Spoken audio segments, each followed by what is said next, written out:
tenemos en cuanto, bueno, a la lucha espiritual, ¿verdad? La lucha espiritual es algo que es una realidad que se da en la vida de los creyentes día con día. Entonces, la lucha espiritual no se trata tanto de algo físico, ¿verdad?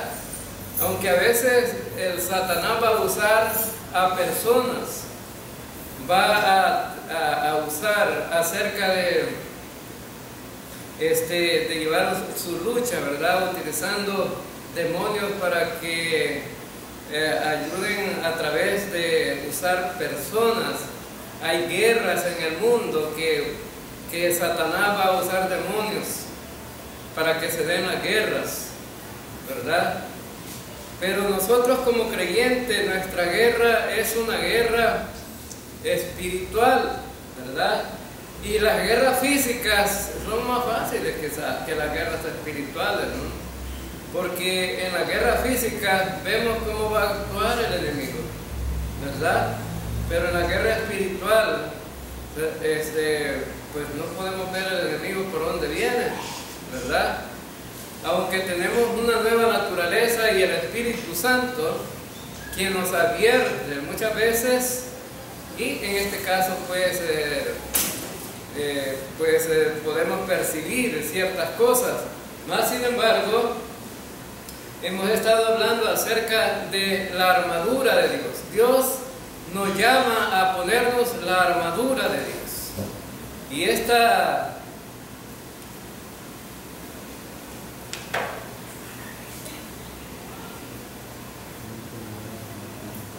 armadura de Dios,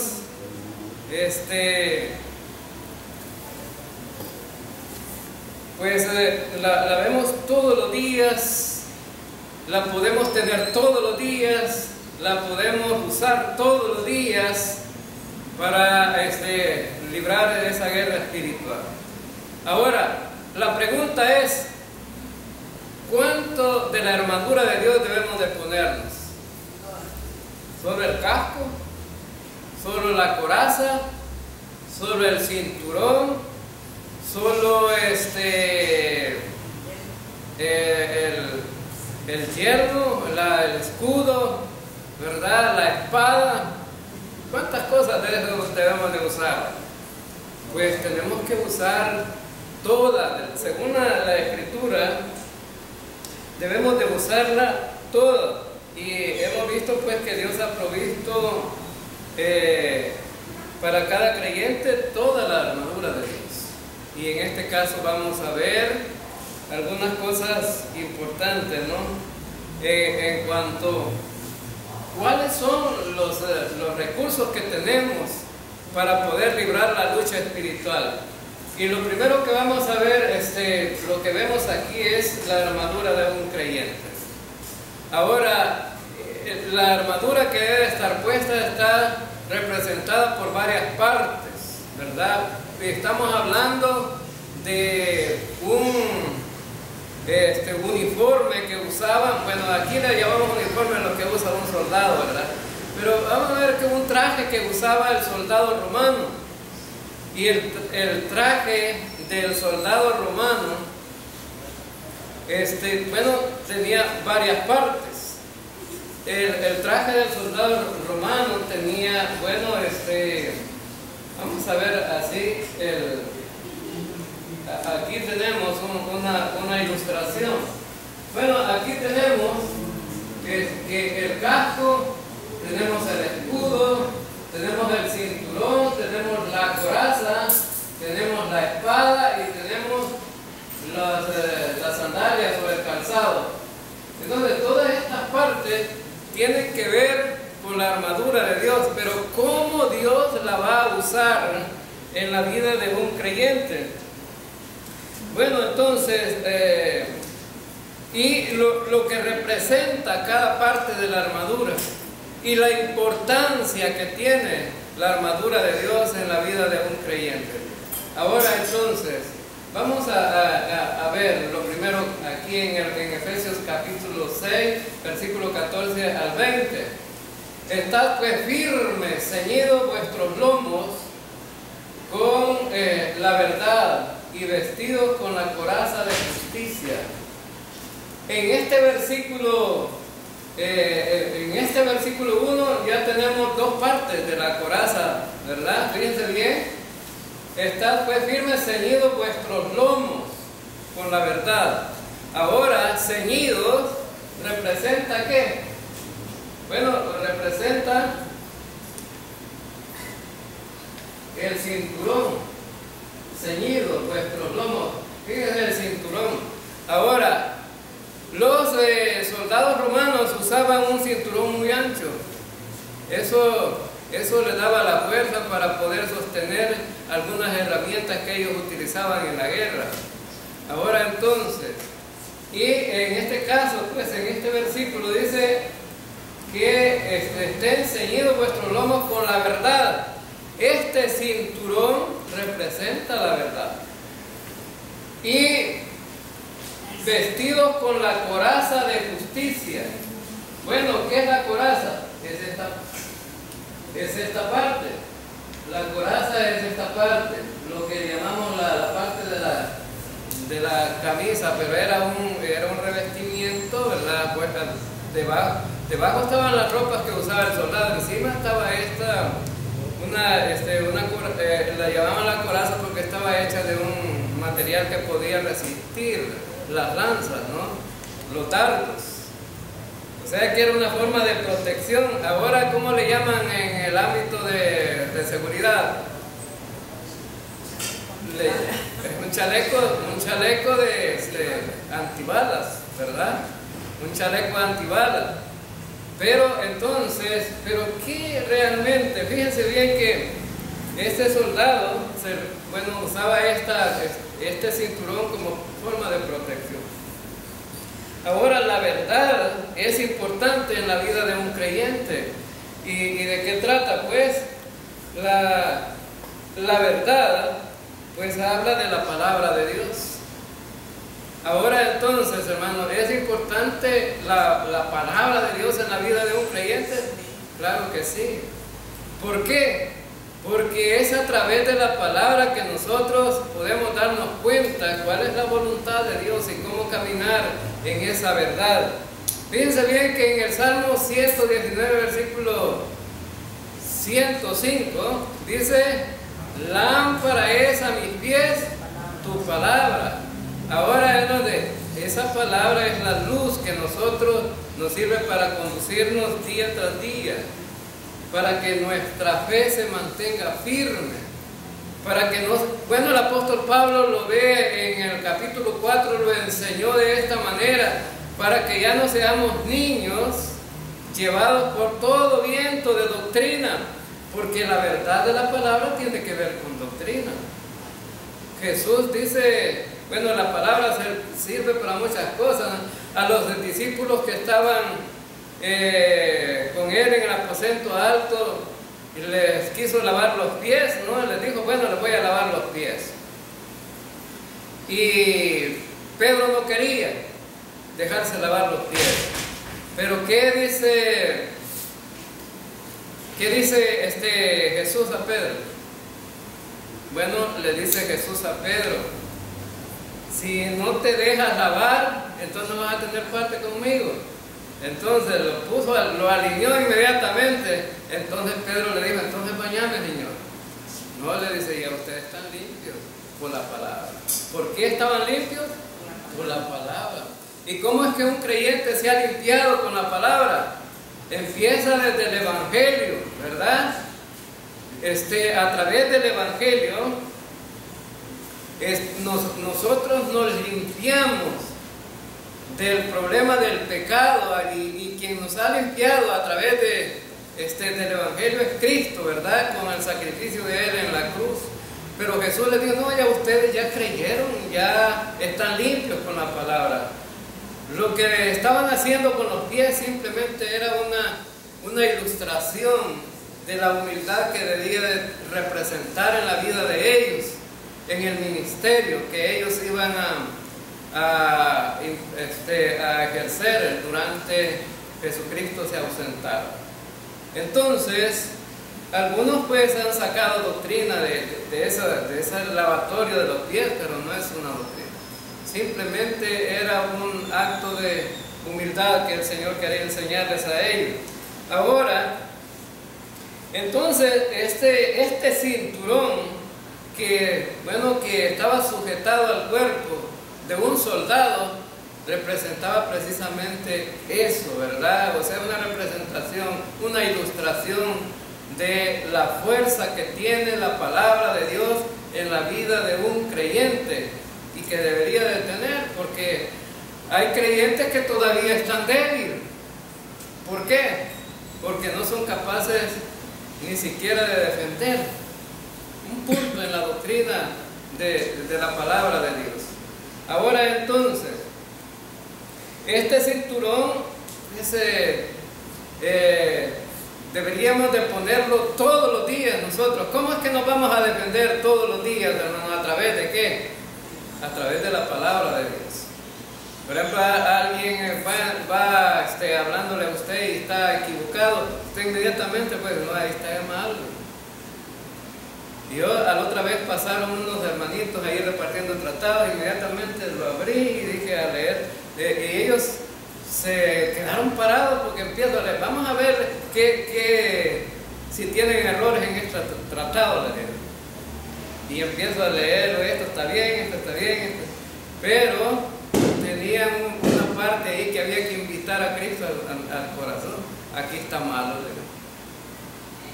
está malo aquí esta parte, porque debemos de invitar a Cristo a nuestro corazón, hermano. Ese pasaje, recuerden que es para la comunión, allá en Apocalipsis, ¿verdad? En Apocalipsis capítulo 3, cuando la gente lee ese versículo, asocia con la justificación, ¿verdad? Con la salvación, y está hablando de la comunión. Ahora entonces, porque está hablando a creyentes, entonces le digo, por eso yo le digo, bueno, y se quedaron extrañados porque yo les estaba haciendo observaciones. Y les digo, no, es que yo soy pastor. Y por eso yo mejor hago los tratados, porque esta parte no está correcta. Y les expliqué. Entonces, y después me dice, muchas gracias pastor, muchas gracias pastor por la observación. Sí, le digo, porque la gente en este punto va a creer que es por invitar a Cristo al corazón, y es incorrecto. Entonces, ¿cómo es que lo podemos ver? A través de la palabra, ¿verdad? Inmediatamente nosotros hacemos observaciones a los versículos, nos damos cuenta que están equivocados o que están correctos. Ahora entonces, y Jesús también, fíjense bien que usó la palabra, así como Satanás va a tirarnos dardos con la palabra de Dios, va a usar la palabra de Dios, pero ¿cómo usa la palabra de Dios Satanás? ¿Correcta o incorrecta? Incorrecta. Incorrecta. En el jardín del Edén la usó Satanás. En el jardín del Edén, ¿cómo la usó Satanás la palabra? La usó diciéndole mentira a Eva, ¿verdad? No le dijo, si Dios no ha dicho que ustedes van a morir, lo que Dios ha dicho es que ustedes van a hacer, si comen de ese fruto, lo que Dios sabe, si comen de ese fruto es que ustedes van a ser sabios y van a ser como Él. Entonces a cualquiera le gustaría ser como Dios, ¿verdad? Dice la mujer, bueno, eso está bueno, comer de este fruto, ¿no? Engañó a Eva con una mentira. No van a morir, le dijo también. Y a cualquiera no le gustaría morir, ¿verdad? Porque la palabra morir le asusta a todo el mundo. Entonces, pero bueno, si la gente oye eso de que no va a morir, entonces inmediatamente dice, no, bueno, entonces no hay problema. Ahora entonces, también en Mateo 4, Jesús antes de empezar su ministerio estuvo ayunando y Satanás llegó y le tiró dardos, ¿verdad? Y citando la palabra de Dios. Pero ¿sabe qué? Siempre también cómo se defendió Jesús. A través de la palabra de Dios. Eso tiene mucha importancia. La verdad de la palabra de Dios en la vida de un creyente. Entonces, hermanos, tenemos la primera parte de la coraza. Ahora, nosotros como cristianos, ¿verdad?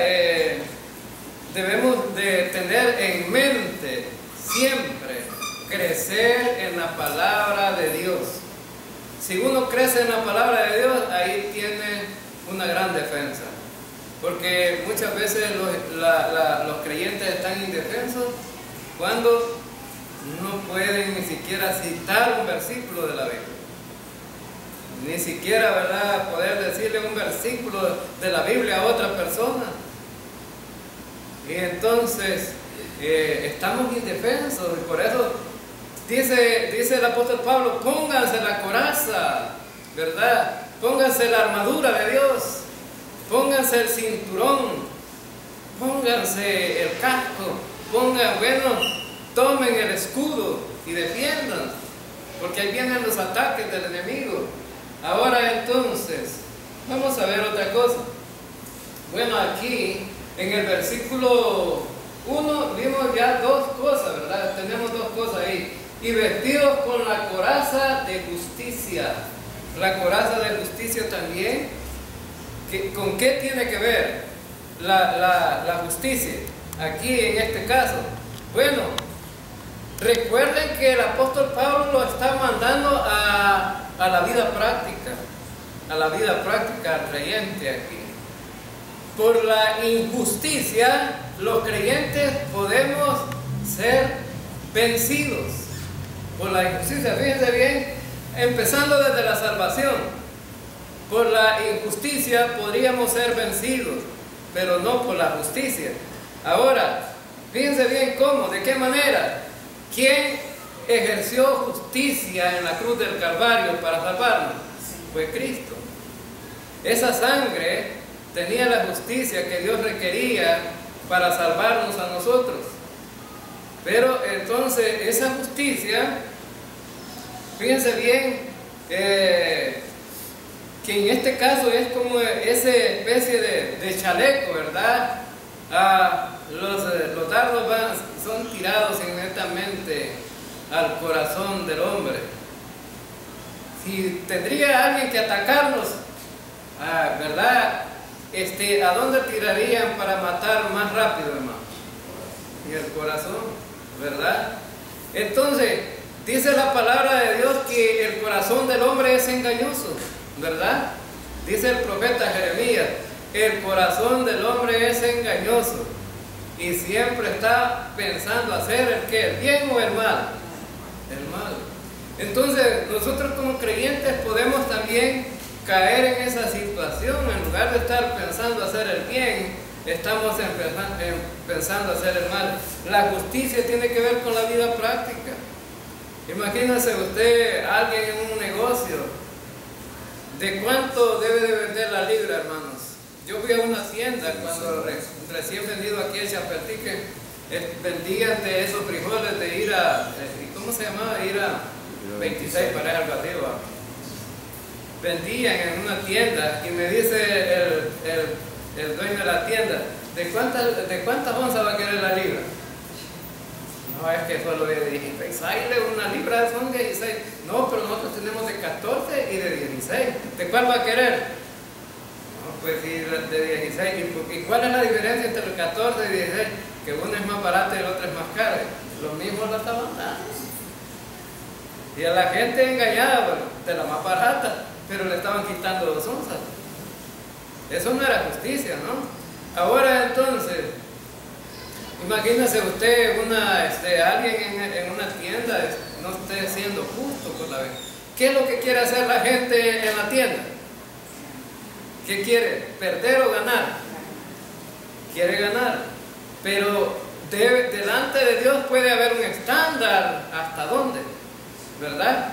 Ahora en El Salvador, en las tiendas, ¿cuánto gana una persona en el producto? ¿Será el 10%? No.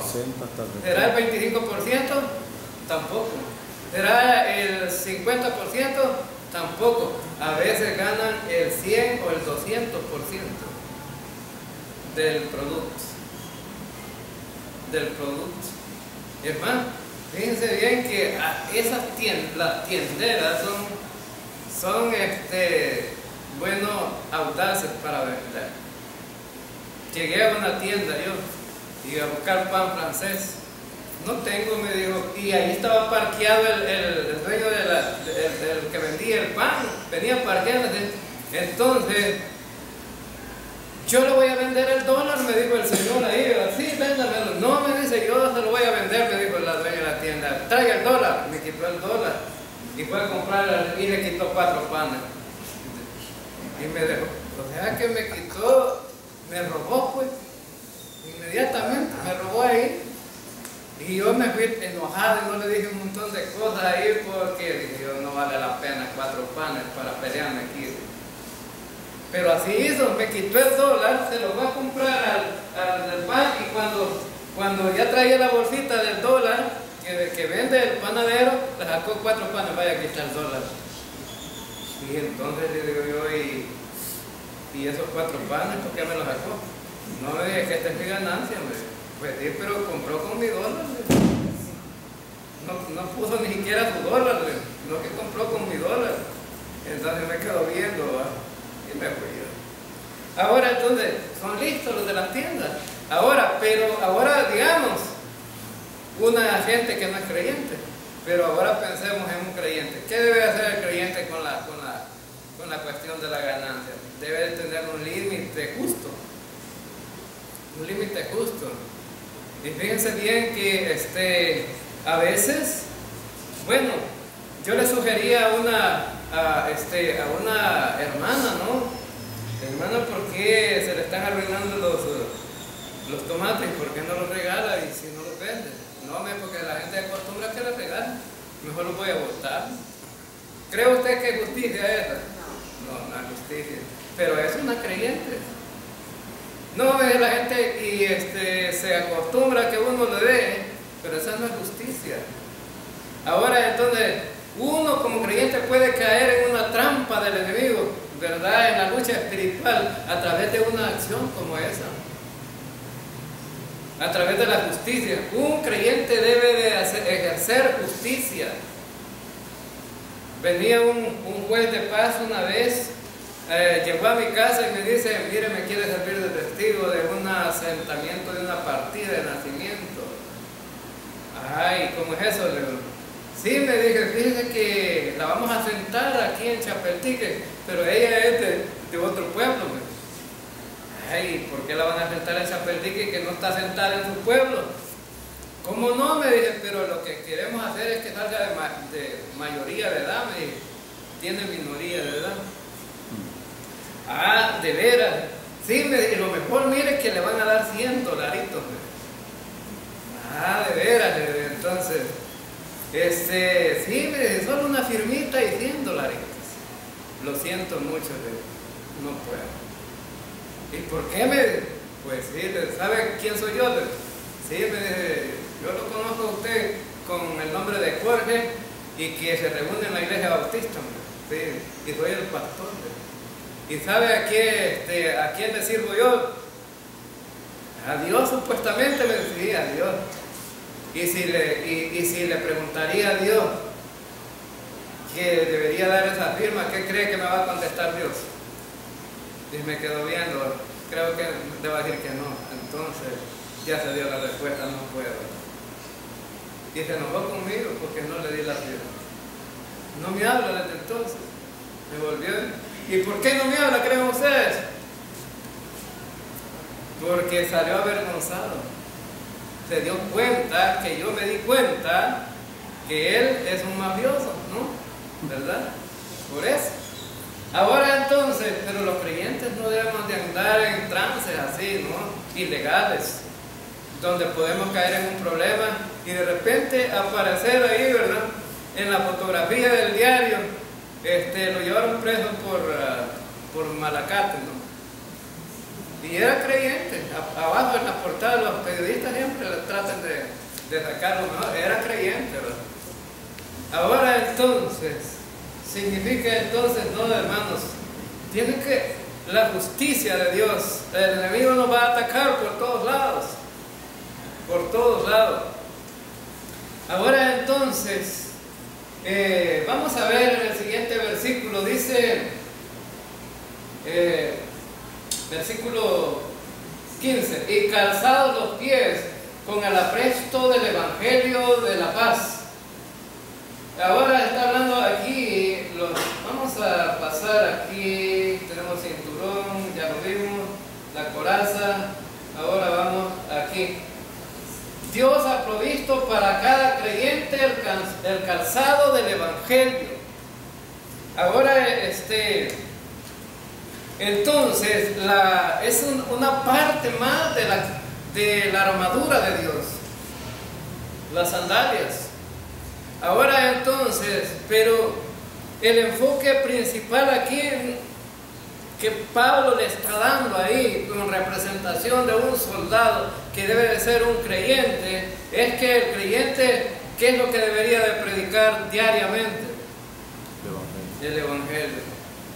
Debería de predicarlo diariamente, el Evangelio. ¿Y por qué? Porque ustedes saben que uno de los flechazos más grandes que tira el enemigo es: no prediquen el Evangelio. ¿Por qué? Y si predican, fíjense bien, si predican el Evangelio incorrectamente, mejor, dice Satanás. Ahora hay mucha gente predicando el Evangelio de una manera incorrecta. Por ejemplo, han surgido tantos evangelios últimamente. Está el evangelio de la teología de la liberación. ¿Saben qué es lo que predican esto? Y hay un pastor que yo le doy seguimiento a lo que dice ahí en el Facebook. Siempre, casi toda la noche reviso y aparece diciendo que hablando de la injusticia social. ¿Y cuál es dice? Con tal que el pobre tenga comida, ahí está el Evangelio, cabal, dice. Ya no es de poner. Ahora, hermano, Jesús dijo que la gente siempre iban a haber pobres. Porque sabe que el hombre no es capaz de compartir para toda la gente. Entonces, ¿cómo se llama este Evangelio? De la teología de la liberación. Y el enfoque está en darle comida a la gente. Ahí está el enfoque, ¿no? Ahora entonces está el Evangelio de los sacramentos. ¿Cuál es el Evangelio de los sacramentos? Con tal que usted vaya a misa y pueda tomar la comunión, allí está arreglado todo. Usted no tiene problema, usted es salvo, va para el cielo. Me contaba una hermana a mí me da, a veces me da no sé qué, que las hermanitas dicen, bueno, a veces ahí la hermanita estaba tratando de hablar mal de los creyentes y hablar bien de los católicos. Fíjense bien, ¿no? Dije, los católicos aquí hicieron una buena obra, pero los creyentes, vino un pastor, pero ni siquiera fue a orar por el enfermo. Ahora entonces, pero estaba equivocado el católico también, aunque llegó, ¿verdad? El problema es cómo se hacen las cosas. Y llegó el católico y dice que le dio la comunión al enfermo. ¿Y que le dijo? Allá nos vemos en el cielo. Después que le dio ¿cree usted que por tomar la comunión iba para el cielo? Ni siquiera le dijo, mira, Cristo murió por tus pecados. Y ni nada, no le predicó el evangelio, pues. Solamente hizo una oración del Padre Nuestro y una Ave María y eso fue todo. ¿Se puede salvar la gente con eso? No. Y fíjense bien que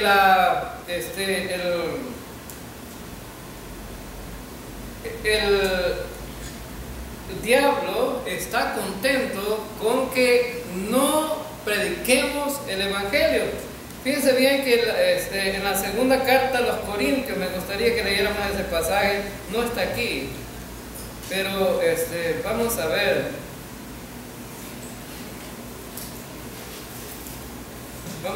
Vamos a ver ahí la segunda carta de los Corintios, en el capítulo 4.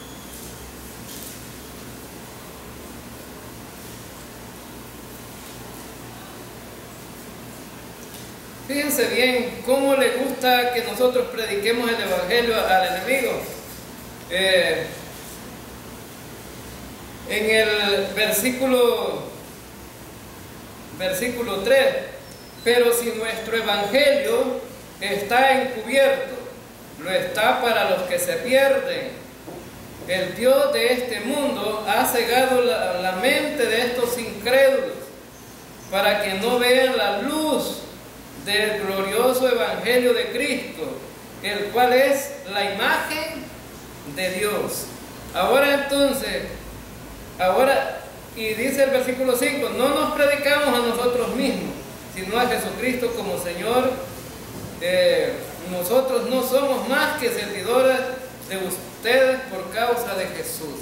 Ahora, el Satanás dice que va a encubrir el Evangelio verdadero de la luz de Cristo a través de un evangelio falso. Dice Pablo, nosotros no nos predicamos a nosotros mismos. ¿Cómo es que Satanás le gusta que la gente predica? Que se den a conocer los hombres. A la gente, fíjense bien, a la gente en una campaña, a la gente le dé que se dé a conocer no a Cristo, sino al predicador. No dicen este predicador que ha venido famoso, lo traemos desde Estados Unidos, viene cobrando $50,000. Es de los mejores. Así que este hombre puede sanar enfermos, puede echar fuera demonios y todo es a la práctica, y la gente se entusiasma, pero hay que dar dinero, ¿verdad? Vaya, los de $20, los de $50, los de $100. Vaya, vengan a dejar sus ofrendas, porque aquí va a estar el poder, ¿verdad?, del Evangelio. ¿Y el poder del Evangelio cuál es, hermanos? La plata. Ni siquiera, ¿verdad?, predicaron a Cristo. Y en un culto donde no se predique a Cristo, la gente juega nada. Que la Biblia dice que si no se predica a Cristo, es como que no haya ido a nada, ¿verdad? Como Pablo Quebracho, ¿verdad? Un señor que anda en mis pueblos, cuando iba a San Gerardo, ¿verdad? Iba llegando y de repente iba de regreso otra vez, ¿verdad? Solo entraba y salía. Y entonces, y don Pedro, ¿de dónde viene? Ah, sí, aquí vengo de San Gerardo, pero vine y no vine, dijo. ¿Y por qué le dijeron vine? No, porque solo entré y me regresé, ya voy de regreso, ni siquiera fui al centro. Vine y no vine. Y también cuando se bañaba decía, me bañé y no me bañé. ¿Y por qué? Porque me metí al agua pero no me unté jabón, no me bañaba. Ahora entonces, a muchos cuando van a la iglesia y si no escuchan un mensaje de Cristo, no lo fueron. Vine y no vine, ¿verdad?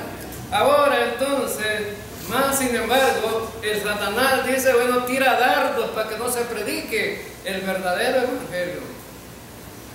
Entonces, también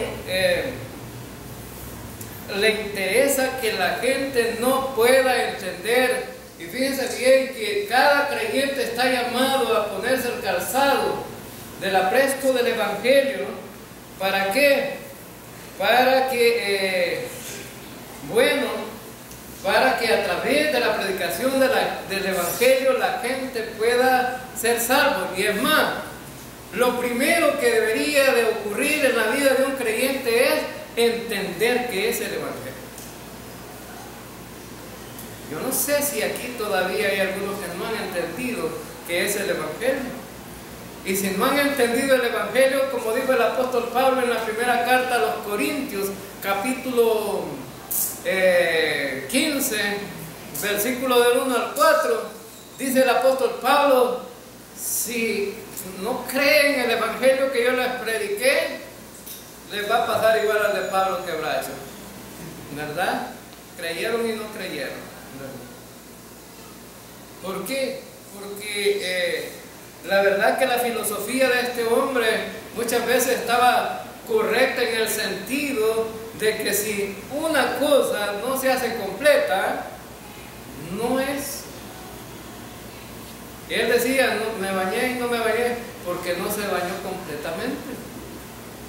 Si usted no ha entendido el Evangelio, pues no tiene ninguna perspectiva de la salvación, como dice el apóstol Pablo, ¿verdad? Si no creyeron en vano. Ahora entonces, lo primero que debe haber en el creyente es creer que es el Evangelio, entenderlo y luego predicarlo. Entonces, ese es algo importante. Y fíjense bien que en el capítulo 11 de la segunda carta de los Corintios, que no lo tenemos aquí en las diapositivas, pero me gustaría que leyéramos también en este capítulo 11. Dice, ojalá me aguantasen unas cuantas tonterías, dice el versículo 1. Sí, aguántenmelas. El celo que siento por ustedes proviene de Dios, pues lo tengo prometidos a un solo esposo, que es Cristo, para presentárselos como una virgen pura. Pero me temo que así como la serpiente en su astucia engañó a Eva, los pensamientos de ustedes sean desviados de un compromiso puro y sincero con Cristo. Si alguien llega a ustedes predicando un Jesús diferente del que les hemos predicado nosotros, o si reciben un espíritu o un evangelio diferente de los que ya recibieron, a ese lo aguantan con facilidad, pero considero que en nada soy inferior a esos super apóstoles. Aquí el apóstol Pablo estaba hablando de los falsos apóstoles. ¿Cómo llegaban ellos a predicar? ¿Cómo predicaban el evangelio ellos? Dice que ellos llevaban predicando a un Jesús diferente del que les hemos predicado. Algunos tienen el interés de que no entendamos bien el evangelio. En Estados Unidos están diciendo que ya no le prediquemos a la gente de un Cristo muerto, sangriento, que murió en la cruz. Eso dice terror para la gente. Ahora, prediquémosle a un Jesucristo lleno de amor y de bondad. Y eso no se le exime a Jesucristo. Por amor murió en la cruz. Por bondad murió en la cruz. Ahora entonces, pero quiere que le prediquemos a un Jesús que no murió en la cruz. Entonces es un falso evangelio. Ahora entonces, y dice, si vienen otros predicándoles y que con un espíritu diferente, bien los reciben y los toleran, el Señor está interesado en que nosotros entendamos bien cuál es el Espíritu Santo que hemos recibido nosotros y que no hay otro, ¿verdad? Entonces, aún un evangelio diferente de los que ya recibieron, a eso los aguantan con facilidades. Hermanos, solo hay un evangelio. No hay dos evangelios ni tres. No está el evangelio de la prosperidad como hoy se predica. Ahora entonces, el único evangelio que tenemos nosotros es el evangelio de la gracia, ¿verdad? Como iglesia. Porque en la Biblia encontramos dos evangelios: el evangelio del reino y el evangelio de la gracia. El evangelio del reino para los judíos y el evangelio de la gracia para judíos, gentiles y para todo el mundo.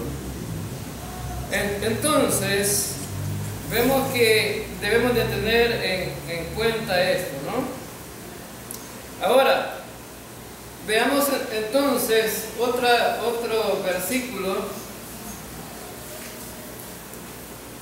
Otro versículo acerca de este tema. Dios ha provisto para cada creyente el escudo de la fe. El escudo de la fe. en el versículo 16. El escudo de la fe se refiere al escudo grande de metal que usaban los soldados. Esa era la representación de la fe. Un escudo, fíjense bien, el enemigo tiraba sus flechas, las armas que usaban en el tiempo para una lucha de distancia, no habían balas, sino flechas. Entonces ellos tenían su escudo para protegerse de las flechas. Entonces el enemigo, hermanos, siempre nos va a estar tirando flechas todos los días en la fe. La fe puede debilitarse de un creyente pensando que cuando lo ataque el enemigo, lo que el enemigo piensa que es verdad. Ahora entonces, pero fíjense bien, este escudo de la fe vence al maligno, apagando sus dardos de tentaciones, iras, deseos carnales, etc. Los dardos que va a tirar. Bueno, pero ¿sabe qué? Por ejemplo, los dardos de las tentaciones en la vida práctica, pero antes de eso también el escudo de la fe es importante en el enfoque que una persona le dé para la salvación. ¿Cómo es que somos salvos, hermanos? Por medio de la fe. Entonces, ¿Satanás le interesa que la gente se salve? No, ya vimos que no está encubierto el Evangelio para que no se salve. Ahora entonces, pero en la vida práctica, bueno, el enemigo va a tirar un montón de dardos para moverte de tu fe. Ahora entonces, la fe es importante porque no solamente sirve para la salvación, sino también para la continuidad de tu vida cristiana. ¿Qué dice Hebreos capítulo 11, versículo 6? Sin fe es imposible agradar a Dios. Debemos de caminar la vida cristiana por medio de la fe. Es así como se vive la vida cristiana, por medio de la fe. Dice Colosenses capítulo 2, versículo 6. Por tanto, de la manera que habéis recibido al Señor Jesucristo, andad en Él. De la manera que fuimos salvos por medio de la fe, así debemos de vivir la vida cristiana también. Fíjense bien que aquí aparece, bueno, tenemos que muchas veces los dardos del enemigo pueden ser las tentaciones. ¿Vamos a ser tentados los creyentes, hermanos? Sí. Y Jesucristo fue tentado, también nosotros vamos a ser tentados.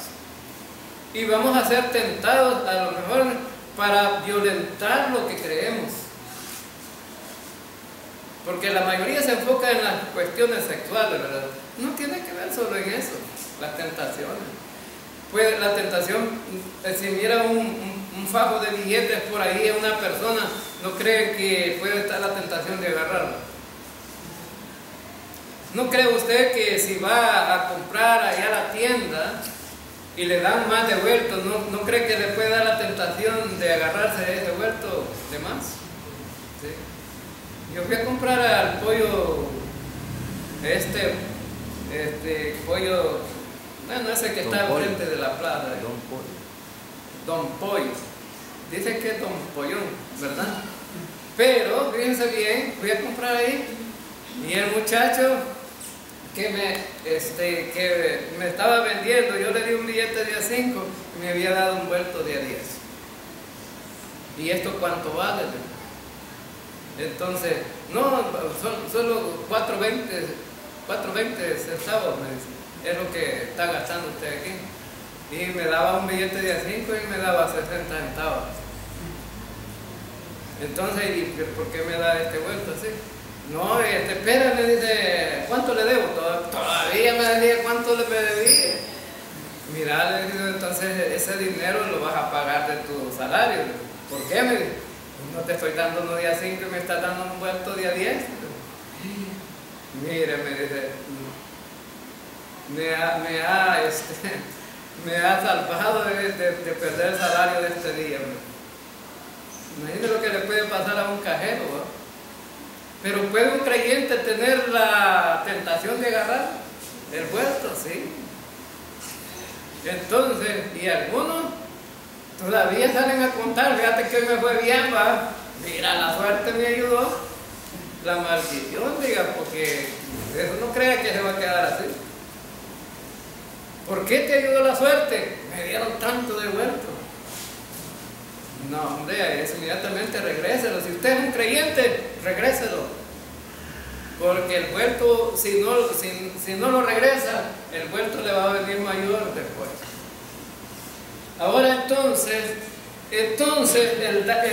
la fe va a ser atacada de diferentes puntos, de diferentes maneras, la fe de un creyente. Ahora, hay momentos en que el creyente está tan débil que cualquier cosita, ¿no?, lo aparta de la fe. Hay creyentes que todavía pueden dudar que son salvos porque le han atacado la fe. ¿Sí?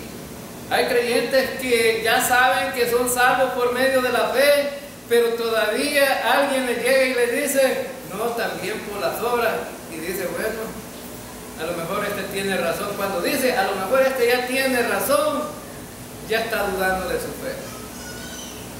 El enemigo lo está atacando por ese lado flaco.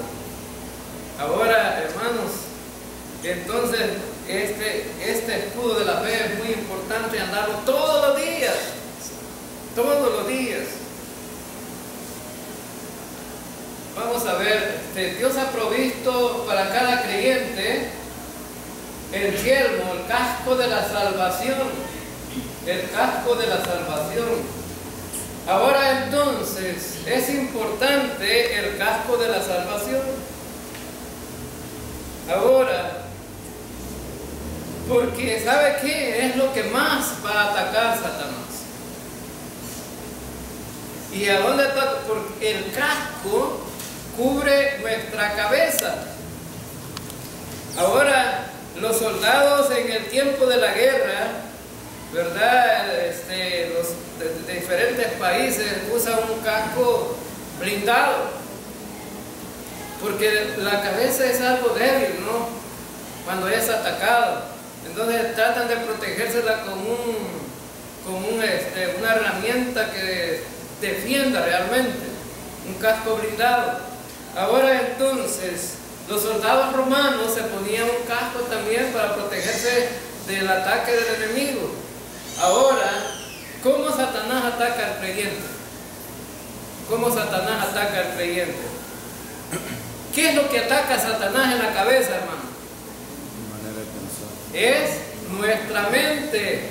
Ahí va a atacar nuestra mente. Fíjense bien, por eso el casco está, o sea, el yelmo de la salvación. Hay que estar cubriendo la cabeza, porque lo primero que ataca a Satanás es la mente de la persona, de lo que usted cree, de lo que usted cree. Ahora entonces, si usted está débil en lo que cree, entonces el enemigo allí va a estar victorioso. Ahora, hay personas que ya saben que la salvación, bueno, la salvación es por medio de la fe. No hay otra manera de salvarse. No hay otra manera de salvarse. Más claro no puede estar, que es a través de la fe puesta en Cristo. Y el mismo Cristo dijo, yo soy el camino, yo soy la verdad y yo soy la vida, y nadie viene al Padre sino por mí. Es a través de Cristo, ¿no?, que vamos hacia Dios.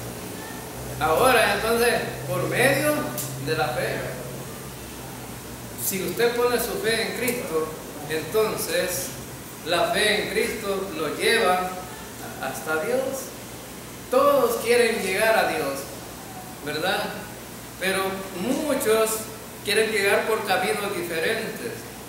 Pero la manera de llegar a Dios es confiando en lo que Cristo hizo en la cruz. No hay otra manera. El sacrificio de Cristo en la cruz es quien llevó todos nuestros pecados. Y a través de llevar todos nuestros pecados, nosotros fuimos perdonados, limpiados de todos esos pecados. Es decir, no delante de Dios fuimos aceptados como justos. Ya no somos culpables delante de Dios, por medio de la fe. Ahora, entonces, pero el enemigo va a tocar tu mente y te va a decir, no hombre, no es correcto eso. Fíjate que no solo es la fe. Hay algunos que así dicen, no es solo la fe. La fe sin obras es muerta. Y es cierto, hermano, la fe sin obras es muerta. ¿Es cierto eso? Sí, es cierto. Pero la fe sin obras de uno que ya fue salvo. Porque los que no son salvos no tienen nada. La fe sin obras de uno que ya es salvo es estéril. Es decir, que no se le puede ver externamente a través del fruto que es un creyente, ¿verdad? Ahora entonces, pero no deja de ser creyente, porque todos empezamos así, solamente con fe, ¿verdad? Y bueno, y muchos pasan años en la iglesia y no se les ve claro nada, ¿verdad? Solo el ministerio de la silla, ¿no? De venirse a sentar y oír el mensaje. Todo. Y cualquiera puede decir, ese que está sentado ya tiene 20 años sentado ahí y no se le ve nada. Pero hay algunos que tienen apenas unos meses y entusiasmados. A mí, pues, miren que me sacaba de control a veces, que yo estaba tan ocupado en unas cosas y otras, y de repente llegaba, bueno, ustedes tal vez se acuerdan de él, algunos, a uno que le decían Joseph, que ya murió, borrachito, el cipote. Entonces, pero cuando se convirtió a Cristo, no hombre, no, todos los días llegaba a la casa, vamos a evangelizar, hermano, vamos a evangelizar. Ahora con la Biblia aquí, y todos los vuelos le hacían chiste, pero no se avergonzaba, ¿verdad? Y ahora entonces, y vamos donde mi mamá, me decía, ni siquiera decía mamá, sino que vamos donde mi mamá. Vamos, ella tiene que salvarse también, para que vamos al cielo juntos. Y íbamos de la mamá de él a evangelizar.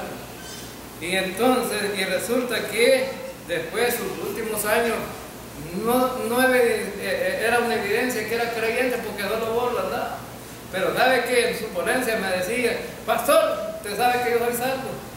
Y aunque esta gente aquí me haga chiste y no lo crea, yo soy salvo porque confío en Cristo. La sangre de Cristo me salvó.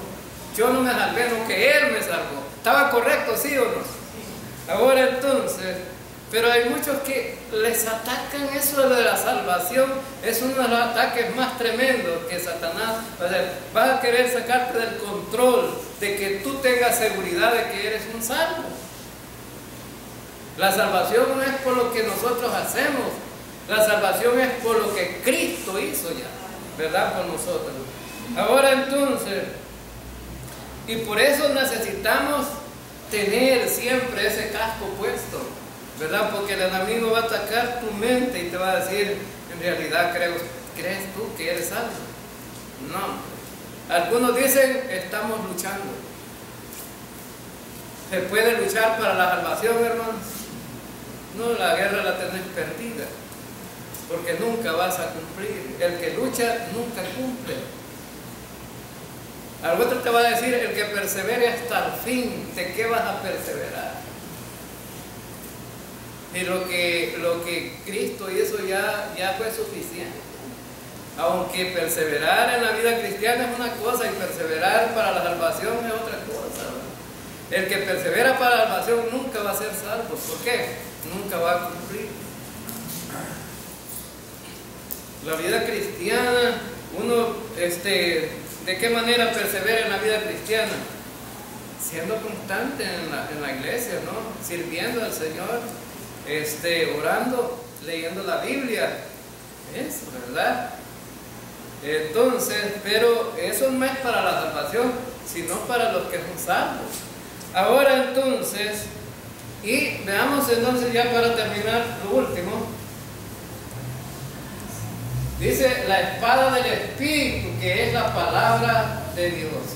Entonces, el enemigo nos ataca con su palabra, con la palabra de Dios también, mal, ¿verdad? Mal aplicada, y nosotros nos defendemos con la palabra correcta. Fíjense bien, la palabra correcta. Y como un ejemplo de la palabra correcta. Bueno, aquí te va un ejemplo. Bueno, la Biblia dice en 2 Timoteo 2:15, ¿qué dice?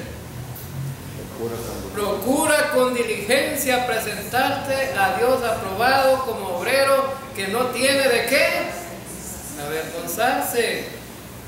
Ahora entonces, la palabra eficaz, es decir, la palabra de Dios eficaz es trazándola bien la sana doctrina. Ahora, esa es la espada del Espíritu, una defensa.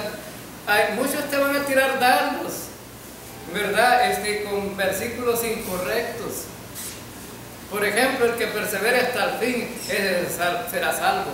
Eso no es para la iglesia, es para los judíos. Ese es un mensaje para judíos. Mateo 24:25, un mensaje para judíos. Ahora entonces, bueno, y así como esos versículos mal aplicados, pero la palabra de Dios, fíjense bien que Jesús decía, siempre que mencionaba su palabra, dice que la gente se quedaba atónito y dice, ¿y de dónde ha sacado esta doctrina? Porque era la palabra correcta. Bien, y terminamos, ¿verdad? Y también tenemos el arma de la oración. Orar es importante, hermanos, todos los días es importante orar. No solamente un día de oración, sino todos los días. Deberíamos de orar nosotros, ser constantes en la oración. Ahora, versículo 18. Y bueno, ahí tenemos toda la armadura de Dios puesta. ¿Para qué? Para que a través de toda esta armadura puesta podamos vivir una vida victoriosa como creyentes. ¿Cómo se aplica esto a usted? ¿Se pone la armadura de Dios todos los días? ¿O solamente una parte? Si se pone una parte, no está correcto. ¿Por qué? Imagínense un soldado en el ejército, va a la guerra, lleva las botas puestas, lleva el uniforme puesto, lleva el cinturón puesto y lleva el fusil. Pero si el fusil no lleva balas, hermano, ¿de qué le sirve que vaya a la guerra? ¿Verdad que no va a poder pelear? Si el cinturón no lleva todas las cosas donde van los cartuchos ahí, ¿para qué lleva el cinturón? No le sirve de nada. El uniforme, es decir, la armadura de Dios tiene que estar completa. Si un creyente tiene la palabra de Dios pero no la lee, de nada le sirve. Si tiene el recurso de la oración pero si no ora, de nada sirve. Si tiene la oportunidad de predicar el evangelio y se le presenta y no lo predica, de nada sirve. Es decir, que los recursos que Dios nos ha dado es para que los usemos, ¿verdad? Para que los usemos. Imagínese, usted compra un carro nuevo, lo tiene en el garaje toda su vida guardado, ¿y para qué lo compró entonces? Solo para que lo vieran, no sirve de nada. Ahora entonces, aunque nuestro enemigo es muy grande y poderoso, hay alguien mucho más grande y poderoso, Jesucristo. Él ha vencido a Satanás por nosotros en la cruz del Calvario. Allí pagó Cristo por nosotros y bueno, el llamado es a que todos los creyentes usemos la armadura de Dios. Vamos a orar. Señor Dios.